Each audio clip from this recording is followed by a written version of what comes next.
थोडं थोडं व्हायला फोटो नाही येणार तसा. मागे मोबाईल आले सगळे मागे. बरोबर इकडे. छत्रपती शिवाजी महाराज की जय.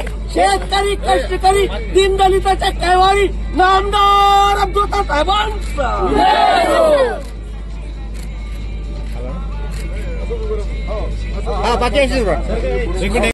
छत्रपती शिवाजी महाराज की जय. जय भवानी जय शिवाजी.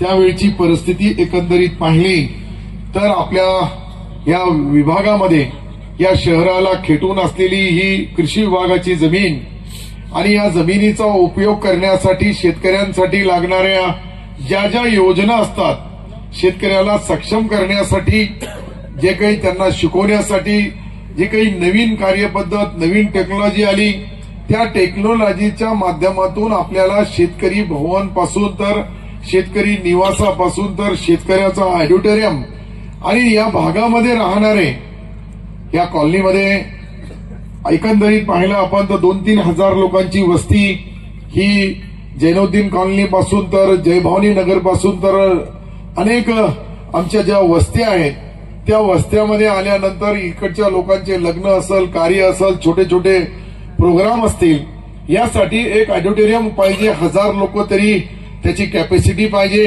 आणि तो जो मंगल कार्यालयाचा रेट असतो त्या रेटापेक्षा कमीत कमी खर्चामध्ये त्याचा कार्यक्रम चांगला कसा होईल यासाठी ही 2 in 1 आहे.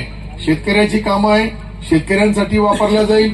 शेतकऱ्याच्या व्यतिरिक्त तुम्ही कदाचित पाहिलं तर या कॉलनीमधले जे छोटे मोठे जे लोक राहतात त्या लोकांच्या गोरगरिबांच्या कामासाठीही तो यावं हे संकल्प आपण करून मी त्यावेळेस कृषी मंत्री असताना 29 कोटी 78 लाख रुपये आपण अंदाजा लावू शकत नाही का महाराष्ट्रामध्ये कोणत्याही कृषी विभागाच्या कोणत्याही तालुक्यामध्ये इतकं मोठं भव्य अशी इमारत पाहिली, ऑडिटोरियम पाहिलं, त्याचे आपण चित्र पाहिली. तर मीही कधी अनेक राज्यामधल्या तालुक्यामध्ये जिल्ह्यामध्ये फिरतो, त्या जिल्ह्याच्या ठिकाणी नाहीये असं आपण या ठिकाणी नियोजन केलं. कृषी विभागाचा मंत्री असताना एक आमची हिंदू बांधवांची स्मशानभूमी, त्यासाठी एक भराडी रस्त्याचा या जमिनीचा शेवटचा टोक ज्या ठिकाणी आहे त्या ठिकाणी एक हिंदू स्मशानभूमी बनवून त्यालाही 2 कोटी रुपये दिले. तेही तात्काळ त्या कामाची सुरुवात होईल. मुस्लिम बांधव या ठिकाणी राहतात. या साईडला जैनुद्दीन कॉलनीला खेटून 1 एकर जमीनमध्ये कब्रस्तान, त्यांचा दोघांच्या 2 साईडला हे 500 मीटर दूर, कारण की हिंदू संस्कृती वेगळी आहे, मुस्लिम संस्कृती वेगळी आहे.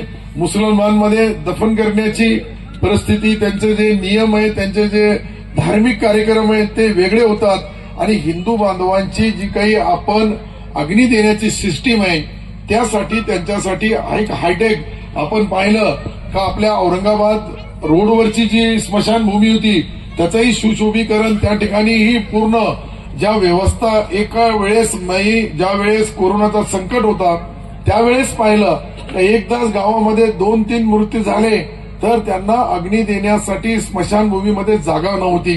हे पाहिल्यानंतर आपण त्या ठिकाणी 3 नवीन तयार करू लागलो, 3 स्मशानभूम्या, आणि त्या 3 स्मशानभूम्यासाठीही 5 कोटी रुपये दिले. आपल्या शहरामध्ये विविध कब्रस्तान असतील, त्यांनाही कब्रस्तानसाठी शेवटी आमच्या हिंदू बांधव आहेत, त्यामधला दलित बांधव आहे, त्यामधला आदिवासी बांधव आहेत, छोटे छोटे समाज आहेत. या प्रत्येक समाजाला सन्मानाने या शहरामध्ये राहता यावं.